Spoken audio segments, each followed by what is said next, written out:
Okay guys, these are the notes for section 10.1 part 3. So as you notice, we've taken a couple of days on this exact same section. Today we're going to be talking about inverses of cubic functions. So yesterday you guys and Monday we talked about quadratic functions. This one's going to be about cubic functions, and we're basically going to be doing the same thing with these cubic functions that we did before with the quadratic functions. Okay, so first, like always, let's go ahead and highlight our essential question. What functions are the inverses of cubic functions, and how can you find them? So if you noticed, yesterday was what functions are the inverses of quadratic functions and how can you find them? So we're going to be looking for the inverses of cubic functions in this case. So when looking at a cubic function, if you recall, all cubic functions are always 1 to 1. It's actually the first thing we're going to write in that line. 1 to 1, because if you recall, cubic functions look sort of like this. I'm going to make a quick sketch. That's a quick sketch of a cubic function. Right? If you look at what it looks like and what the values are, every single input value has its own output value. Nothing repeats, right? So since it's 1 to 1, what I'm going to write right here, 1 to 1, that means that its inverse is also going to be 1 to 1. So we're going to put here 1 to 1 also. So therefore, what does that tell you about the domain? Yesterday in the quadratic functions, since the quadratic function was many to 1, that meant that the inverse was 1 to many, right? And that's not a function, so we had to restrict the domain. In cubics, since the original function is 1 to 1, the inverse is also going to be 1 to 1. Therefore, the domain does not have to be restricted. We're going to highlight the does not right there. We are not going to be restricting the domain for cubic functions. That is good news for you guys. That's one less step that you have to do when finding the inverse. You don't have to worry about restricting the domain. Okay, so again, I'll say that again. The difference that's going to be between quadratic functions from yesterday and cubic functions from today is that for cubic functions, those that look like this, you will not restrict the domain. You don't have to worry about restricting the domain. Okay, every single x value is okay to use. All right, the next part right here says that the inverse, we're going to highlight this part, the inverse of f of x, which is equals x cubed, is f inverse, which is the cube root of x. Okay. The inverse of x cubed is the cube root of x. Notice what that looks like. That little 3 outside of the radical, that implies cube root. Okay, so it's different from square root. From yesterday in square roots, we did not write a little number 2 right there, right? It was just radical x and that's it. In this case, we're putting a little 3 right there to represent that we're talking about a cube root. And when we look at this, what you're thinking about is, what's the number that you multiply by itself 3 times in order to get the number inside of the radical? Okay, so for example, if I say radical 1, just real quick, let's do one. Whoops, let's undo that. Fix it. If I do radical 1, cube root of 1 I mean, cube root of 1, what you're saying is there a number that I can multiply by itself 3 times that makes 1? And the answer, yes, is 1. Because 1 times 1 times 1 is 1. Here's another example real quick before we move on to the next part. Cube root of 8. Is there a number that we can multiply by itself 3 times to make 8? You think about it and your answer should be yes, 2, because 2 times 2 times 2 is 8. Okay, so that's what that means. That's what cube root means when we're doing this. The inverse of a cubic will always be a cube root. Let me erase these real quick so that we can continue working. So how do we say that in words? We say the inverse of a cubic function is a what we call a cube root function. Cube root function. So yesterday we saw that the inverse of a quadratic function is a square root function. The inverse of a cubic function is going to be a cube root function. Make it fit. Which is a function whose rule involves cube root of x. The parent cube root function, we keep talking about parent functions. Remember, parent means the most basic form of that function. The parent cube root function is g of x equals cube root of x. That's going to be our parent for all cube roots. And that's it for the introduction for cube root functions. I'm just going to repeat real quick what we just saw, and then we're going to get to the examples down here, okay? Because basically this is all the information you need in order to complete the examples, okay? So what we just saw is the cubic functions are one-to-one, so their inverses are also going to be one-to-one, right? Reverse them, and it's one-to-one. Therefore, since it's one-to-one, there is no need to restrict the domain, right? There's no issue with one-to-one. We like one-to-one. The inverse of a cubic function is the cube root function, okay? Cube root of x. That's what we wrote right here. And the parent cube root function is just cube root of x. That's the most basic form of a cube root function. All right, let's go ahead and get started with number 1. So according to the instructions here, we're supposed to find the inverse of each cubic function. Then we're going to use composition to confirm the inverse relationship. And then we're going to graph the function and its inverse. So there's 3 things that we're going to do, just like we did yesterday for square root functions, which were quadratics, right? Quadratics and their inverses, which are square root functions. So we're going to do the exact same thing we did with those, but with these cube root functions. All right, here we go with number 1. First of all, do we need to restrict the domain? Your answer should be no, right? This is a cubic function, which means that it's one-to-one, so its inverse will be a cube root function, which is also going to be one-to-one. No need to restrict the domain. If there was a 2 here, an exponent of 2, making it quadratic, then we would have to restrict the domain. So in this case, no. Let's get started. First step is always to change f of x to y, right? Remember, we're finding the inverse right now. 0.5x cubed. Next step is to divide by 0.5. Don't forget your goal is to isolate the x by itself, right? You want this x to be all by itself. So what I have, I'm going to flip them around so that the x cubed is on the left side, is x cubed equals y over 0.5. Y over 0.5 is 2y, okay? I think I explained that yesterday as well, but when you're dividing 1, this is 1, divided by 1/2, you're doing this, which really means 1 divided by 1/2, which really means 1 over 1 times 2 over 1, right? Because when you divide by a fraction, that means multiplying times the reciprocal, which means this is 2, right? So 1 divided by 1/2 is just 2. Get rid of all this. So that's how we got 2y. Another option is to punch it into the calculator. Punch in 1 divided by 0.5. It's going to give you 2. All right, let's keep going. I don't like that it says x cubed. We don't want x cubed, we just want x. So what we're going to do is take the inverse of cubing something is to cube root it. Take the cube root of that x cubed. And what's going to happen is that this will cancel that. Just like square root cancels squaring, cube root cancels cubing. And that's going to leave me with x on the left side equals the cube root of 2y. Do not forget the little 3 right here. If you forget it, it looks like it's square root, which is a completely different thing. Now we're going to flip the x and the y, so it's going to be y equals cube root of 2x. And finally, we're going to change the y to f inverse. F inverse of x equals cube root of 2x. Done. Now that looks complete, but let's test it, right? We're going to need to check if it actually is correct by doing a composition. So composition, remember, means plug in one function into the other function. It does not matter either way that you do it, your result should be x, just x by itself.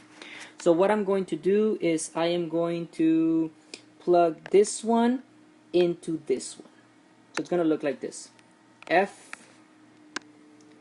let's do it in black. F of f inverse, look at the way I wrote it. I'm plugging in the inverse into the original. This one into that one. Equals 0.5 x cubed.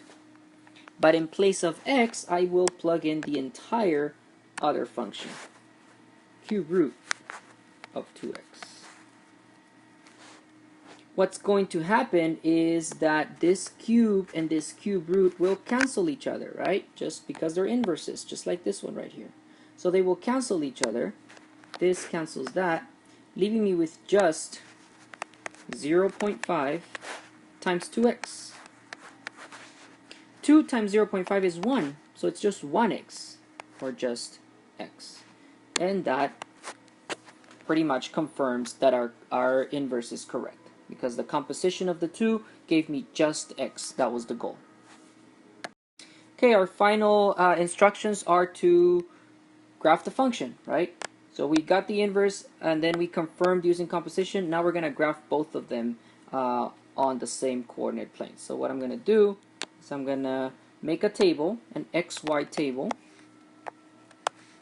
This table is for the original function, f of x. And then once I'm done with that, I'll make a new table, and that will be for the inverse. So this one will be for f inverse. That's what that is.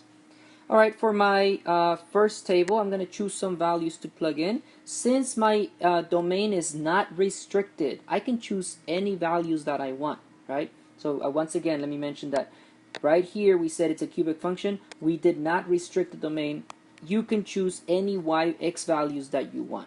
Yesterday when we were talking about quadratics, we restricted the domain to only 0 and positives, right? Anything that was non-negative. So we chose 0, 1, and 2 here. But in this case, we don't have to worry about that. Let's choose -1, 0, and 1. Right? Our most basic points that we can choose. Use a little bit of mental math. Plug in -1 right there. See what you get. -1 cubed is -1 times -1 times -1. So that gives you -1. Times 0.5 is -0.5. 0 will give you 0, right? You can check that. 0 cubed is 0 times 0.5 is still 0. And finally, 1 cubed is 1 times 0.5 is 0.5. Done.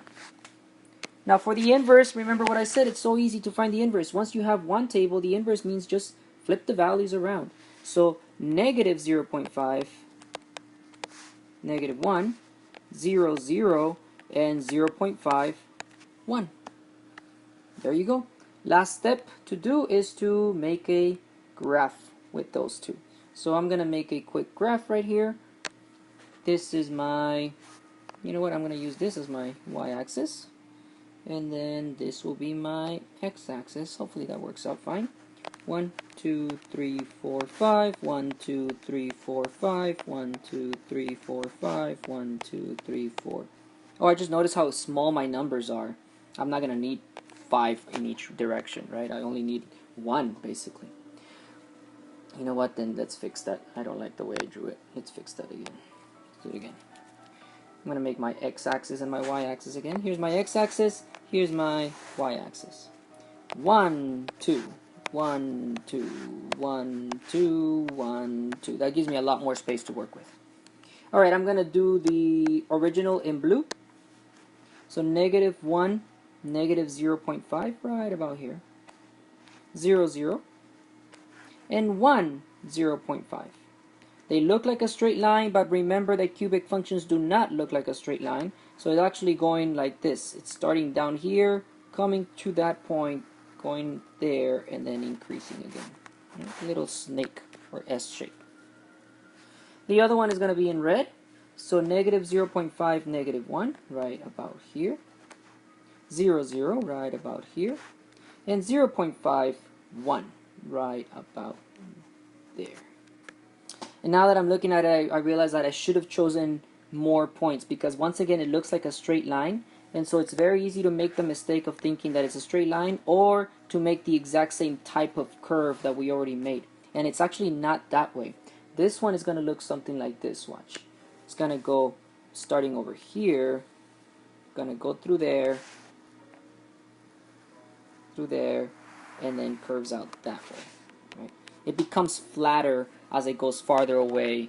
As the x increases or decreases, it's becoming flat, more flat and more flat.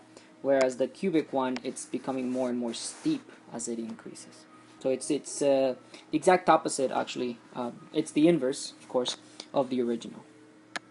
For the next one, I'm going to make sure to use more than 3 points. That way you guys can see the actual shape of the graph, because the 3 points here was not enough.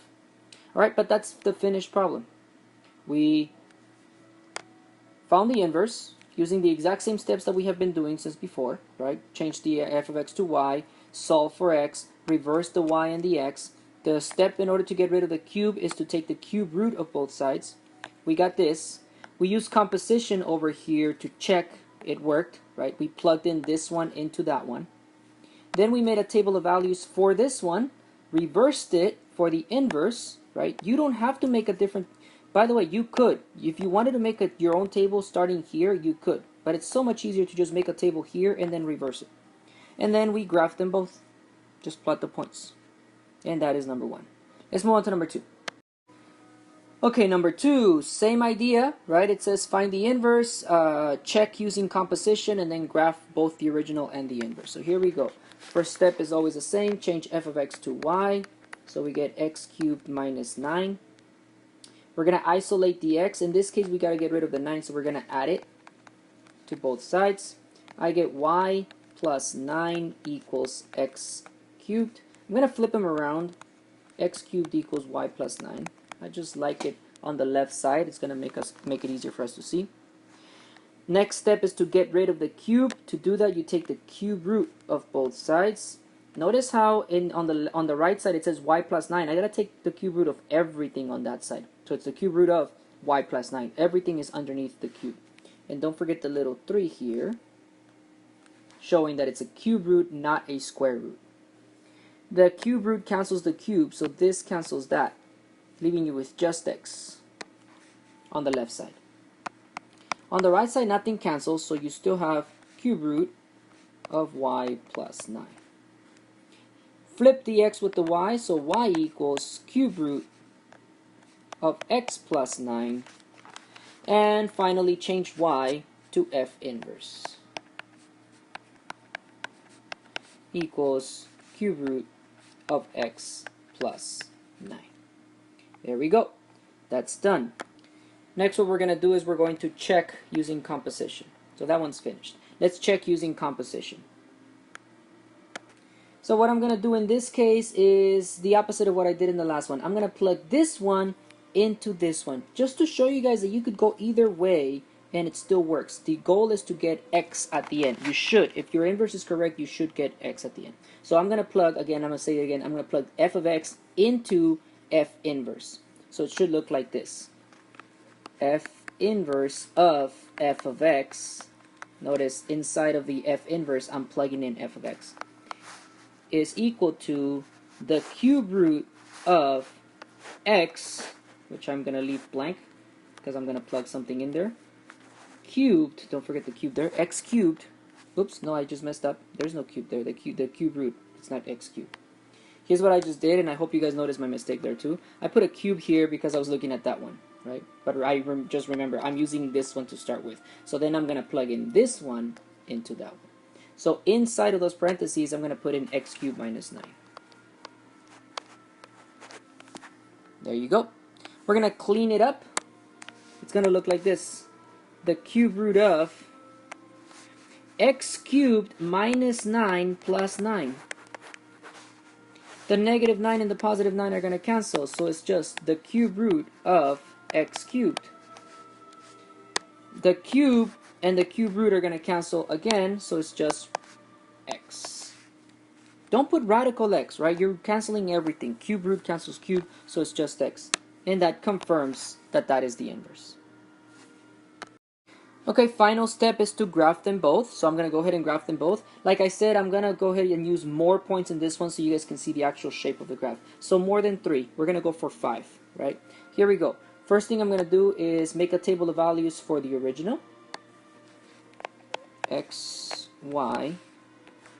And this is for the original function, f of x, okay? So you guys know which one I'm doing. I'm going to plug in. Remember, you get to choose. We did not restrict the domain. So you choose whatever points you want. But we're always going to choose the easiest ones that we know. -2, -1, 0, 1, 2. Plug them in and see what you get. -2 cubed is -8, right? -2 times -2 times -2. -9 is -17. Well, that's not a nice number. It's probably not even going to fit in right there. -1 cubed is -1. -9 is -10. Alright, so I'm going to get all negative numbers in that one. 0 cubed is 0 minus 9 is negative 9. 1 cubed is 1 minus 9 is negative 8. And finally, 2 cubed is 8 minus 9 is negative 1. Looks like I was right, all negatives. Now let's make a table for the inverse. And it's easy to make the table. This is for the inverse. Inverse. Negative 17, negative 2, right? Just reverse the values. Negative 10, negative 1, negative 9, 0, negative 8, 1, negative 1, 2. Let's graph them both. Make some space right here. I can make my graph. Here we go. I'm going to make my x-axis and my y-axis. Hopefully that's enough. I'm going to extend this just in case. But it does look like I need mostly negatives, right? So that's why I made it longer on the left side, because I need a lot of negatives for x right here, and a lot of negatives for y, so that's why I made it longer on the bottom right there. Alright. I'm going to go by 2s. I'm going to go by 2s just to make it fit, because look at the number. 17 is the smallest one. I mean the largest one there. 2, 4, 6, 8, 10, 12, 14, 16, 18. That should fit. 2, 4, 6, 8, 10, 12, 14, 16, 18. That should work. 2, 4, 2, 4. There we go. So negative 2, I'm going to graph the first one in blue. Negative 2, negative 17. Remember, we're going by 2. So negative 2 is right here. Negative 17. 2, 4, 6, 8, 10, 12, 14, 16, 17, right between those last two tick marks that I drew. Right there. Next, negative 1, negative 10. Negative 1 is right here in the middle. Negative 10, 2, 4, 6, 8, 10, right here. Right about there. 2, 4, 6, 8, 10. Oops, I went too far. Right here. Alright, the next one is 0, negative 9. 0, negative 9. So 0, right here, negative 9, 2, 4, 6, 8, 9. Right there, right between these two. 1, negative 8. So I think I know where that one is. This is 1, negative 8, right about here. And finally 2, negative 1. 2, negative 1, right there in the middle between those. I drew 2 points there, and that's a mistake. Right? It should be just 1 point right in the middle. Alright, we connect those points and we get this. It's really way down here. It hits that point. It starts curving, hits those 3, and then it goes like that. The inverse, here we go. Negative 17, negative 2. 2, 4, 6, 8, 10, 12, 14, 16, 17. Right here. Oops, negative 17, negative 2. I didn't go down. Negative 17, negative 2. Right here. Negative 10, negative 1. 2, 4, 6, 8, 10. 1. Right here, right below that one. Right there. Negative 9, 0. So just on the x-axis. Negative 9. Negative 8, 1. Right above the x-axis. And negative 1, 2. Right there.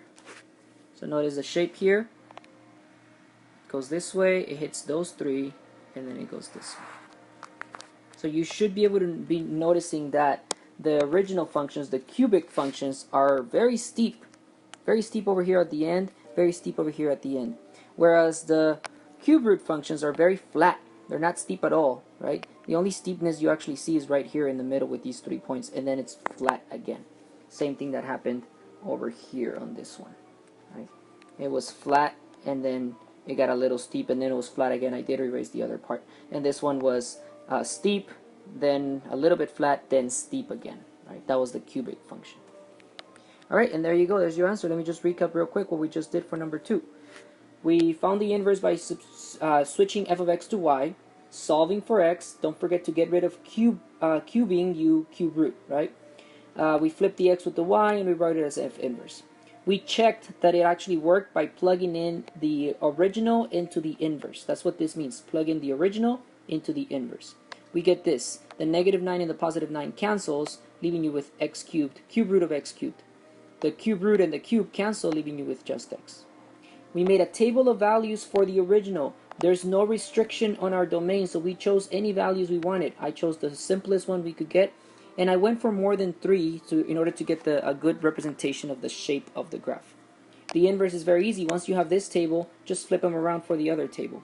And there is our graph. Okay, so at this point, what I want you guys to do is to go to your side, please, and try attempt number 1 and number 2. They should take you a little while because that's a lot of work to do, right? There's 3 things you need to do. You need to find the inverse. You need to check that it's correct using composition. So you're doing these 2 right here. You need to check that it's correct using composition. This one. And then you need to graph them both on the same graph, okay? So I don't know if I left enough space for you guys. If you don't have enough space, remember you could always use the space at the bottom of your notebook, maybe for your graphs. Okay, so go ahead. Let's say take about probably 8 minutes total. That should be good. Take about 8 minutes total for number 1 and number 2. Try to get as much done as you can. Okay, so time yourself or look at the clock so you guys can see how many minutes you've taken. But take about 4 minutes and then come back so you can see the correct answers. Okay, go ahead and pause the video now. Alright, here we go. This is number 1 right here. You can see all of my work. I started by finding the inverse, change f of x to y, solve for x. Don't forget to get rid of the cube. You take the cube root, right? But before you do that, you need to get rid of this 2. Don't leave anything there. Then once you have x cubed, then take the cube root. We flip the x with the y. We got y equals cube root of x over 2. So that's the inverse. We change it to f inverse instead of y. I did my check right here. This is where I checked my work. Notice what I did. I plugged in f into the inverse. But you could have plugged in the inverse into f, into the original, right? It doesn't matter which one you do. The goal is to get x, which we did. See? I plugged in 2x cubed right here in place of x. So I basically took out this x, plugged in 2x cubed. The 2's cancel. The cube root and the cube cancels. So that leaves me with just x. Then to do the graph, I made a table for the original. Using negative 2, negative 1, 0, 1, and 2 as my values, I ended up with negative 16, negative 2, 0, 2, and 16. So then it looks like this blue one right here. The inverse is just flip the values, right? So this is for the inverse right here. I didn't write it. This is the inverse.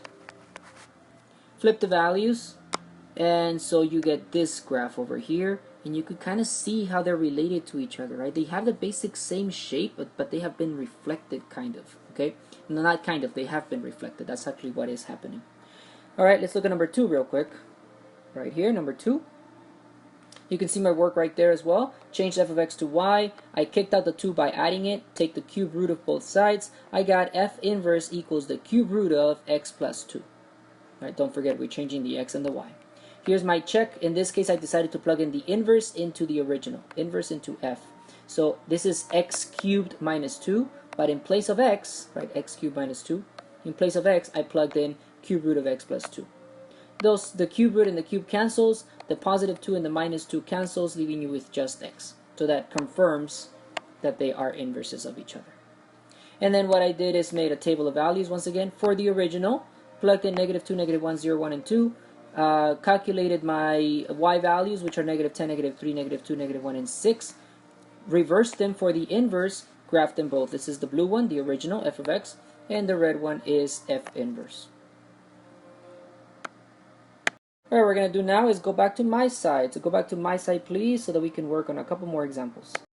All right, so the last thing we're going to do is we're going to be using a little bit of modeling with cubic functions and finding the inverse of them. Okay, so let's start with number 3. It says the function m of L equals 0.00001 L cubed gives the mass m, so m stands for mass in kilograms, of a red snapper of length L centimeters. A red snapper is a fish, okay, it's a type of fish. So L represents the number of centimeters long that this fish is. M is the mass of this fish. Find the inverse function to find the length L in centimeters of a red snapper that has a mass of m kilograms. So let's read the instructions here. It says find the inverse L of m. The inverse will allow us to plug in the mass and find its length, right? The original allows us to plug in the length and find its mass. The inverse will allow us to plug in the mass and find its length. So that's the purpose here. If they don't tell us to plug in a particular value, they just want us to find the inverse. So let's do it. I'm going to start by writing my function, but instead of m of l, I'm just going to write it as m. It's going to make my job a lot easier if I get rid of function form, right? 1l cubed. That's what I have. Remember, your goal is to isolate the l, so I'm going to divide by 0.00001 on both sides. 4 zeros and a 1. Okay, you need to punch that into your calculator in order to get the correct answer, although you could do it in your head by just counting how many decimal places you need to move it, okay? But just to be safe, punch it into the calculator, see what you get. So you should get a 1 followed by 5 zeros. Right? Oh, well, what you're doing, if you're punching into the calculator, don't forget what you're doing is you're dividing 1, because this is 1m, 1 divided by 0.00001. That's what I just did, okay, in case that you got confused at how I got that. It's 1 divided by this. You could punch it in and you're going to get this number, 100,000. Or you could have just moved the decimal over 1, 2, 3, 4, 5 times, which means that you take this 1 and you move the decimal over 1, 2, 3, 4, 5 times, which means add 5 zeros to it. Alright, let's keep going. On the right side, this and this cancels, leaving you with just L cubed. And now what we're going to do is we're going to take the cube root of both sides. Okay, so using our cube root function, we're going to take the cube root of both sides because that will allow us to eliminate the cube. The cube and the cube root will cancel, leaving you with just L. I'm going to write it on the left side. And on the right side, you're going to write the cube root of 100,000 m. Now you could punch that into a calculator. Your calculators do have a cube root function. On the graphing calculators at school, what you need to go to is to the math menu and then find where it says cube root. So find the button that says math and then punch on where it says cube root, and then you could just enter the number. On your phone, if you're doing this at home, if you turn your iPhone sideways, it allows you to find both the square root and the cube root. You should be able to find it there, okay? For Androids, I do not know where it is, but I'm sure it does have it as well. So according to my calculator, it's telling me that it's 46.4. We're going to round it to that amount. And then look at what I'm going to do. I found the cube root of 100,000. That's 46.4. That means I don't need the radical symbol anymore. I don't need to put cube root of 46.4. But I don't know what the cube root of m is because I don't know what m is. So I need to leave that inside of the radical symbol. So it's going to look like this. 46.4 times the cube root of m. Let me explain again why I did that. Okay, so look, I found the cube root of 100,000. It's 46.4. Since I just found it mathematically with the calculator, I don't have to write the symbol on top of it anymore. But I don't know the cube root of m, so I have to leave it inside of the radical symbol. There's your final result here. That one.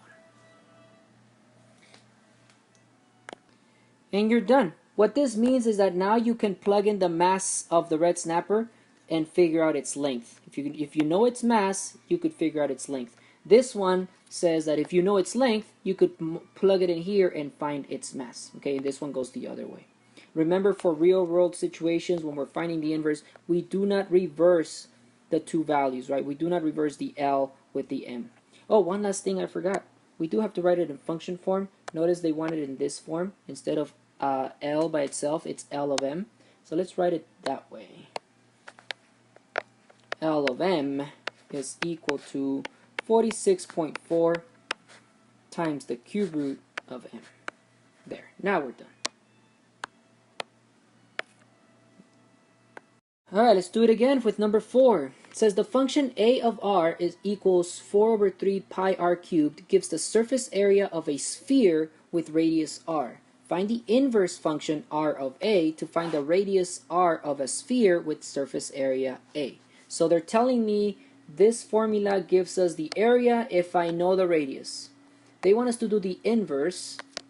So find the inverse. I'm going to highlight that. Find the inverse function r of a.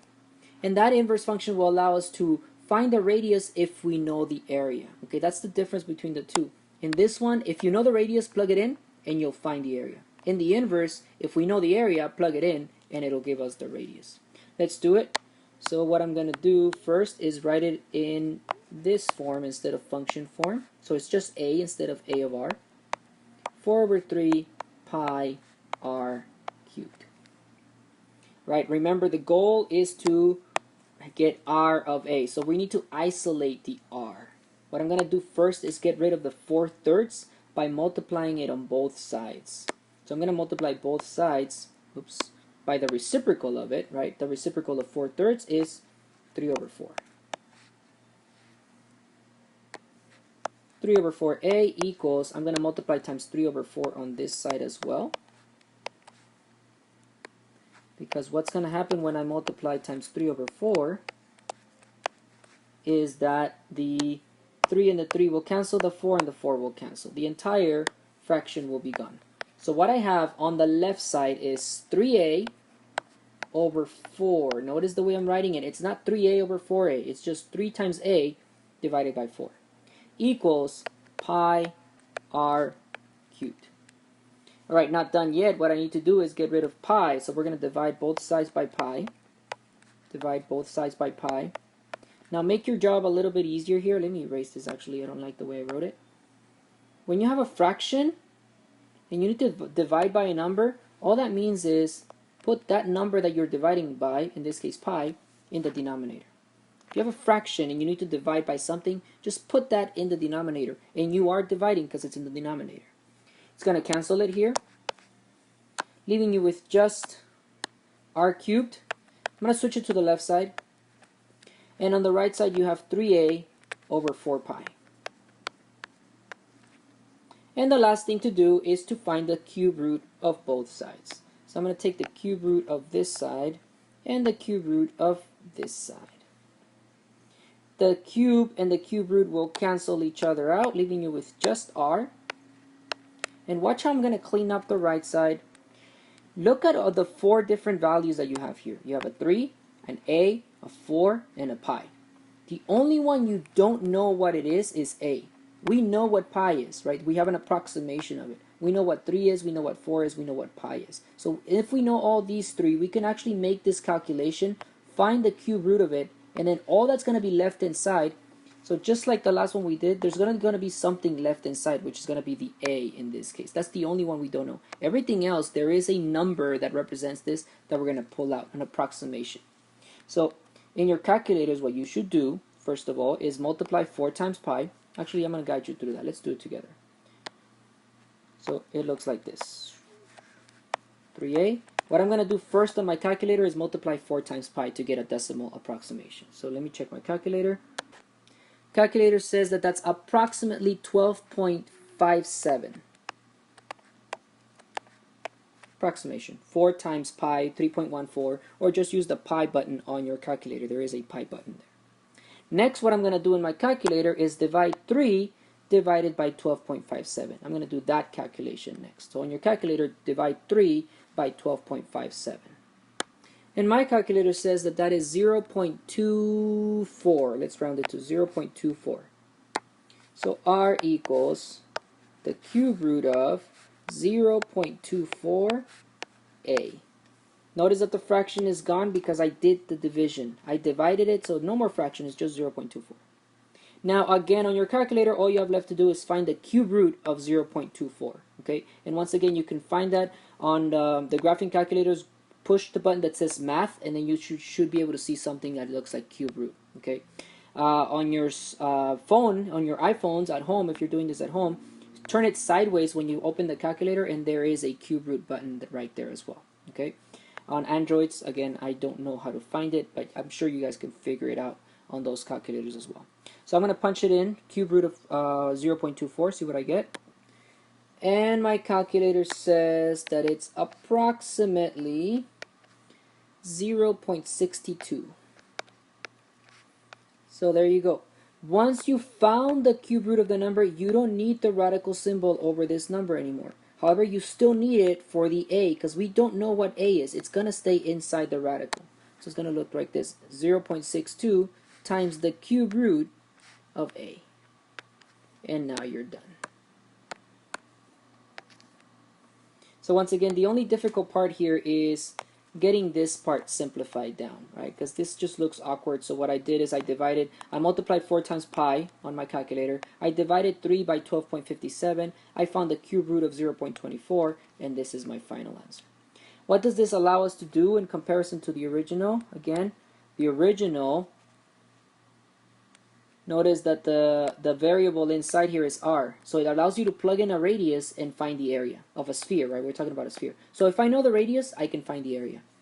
The inverse, if I know the area, then we can find the radius by plugging in the area right here, doing the cube root of it, multiply times 0.62, it'll give me what the radius is. Okay, so at this point what I want you guys to do is go to your side and attempt number 5. Okay, so there's number 5 on your side. And once again, take a couple of minutes. Take 4. 4 should be good enough for you guys to finish this problem. Take 4 minutes to work on it on your own. And then pause the video, of course, and then come back so you guys can see the correct answer. Okay, so take 4 minutes right now. Pause the video right now, please. Okay, so here you go. You can see my work right here. I started by taking the formula that they gave me and writing it in just as m instead of in function form, m of r. Remember that the goal here, if you guys were reading it carefully, is to find the inverse function. Right there is the instructions. Right, find the inverse. So we're going to be solving for r. Once I wrote it in this form, I multiplied first times 3. Instead of multiplying times the reciprocal in this case, I decided to multiply first times 3 to guide you guys through each one individually, right? So I multiplied times 3 and it's 3m, left me with 44 pi r cubed. Then I divided by 44 pi to get rid of that and leave the r cubed by itself. So divide by 44 pi on both sides, leaving you with 3m over 44 pi. I took the cube root of both sides, canceling the cube and the cube root, leaving you with just r. So this is what I got. Right here, what I highlighted right here in yellow, I did that on the calculator. 3 divided by 44 times pi. Make sure you multiply 44 times pi and then divide 3 by that number. I got 0.0217. Take the cube root of that, leave me with 0.28. And the m stays inside because we don't know what that number is. There's your final answer.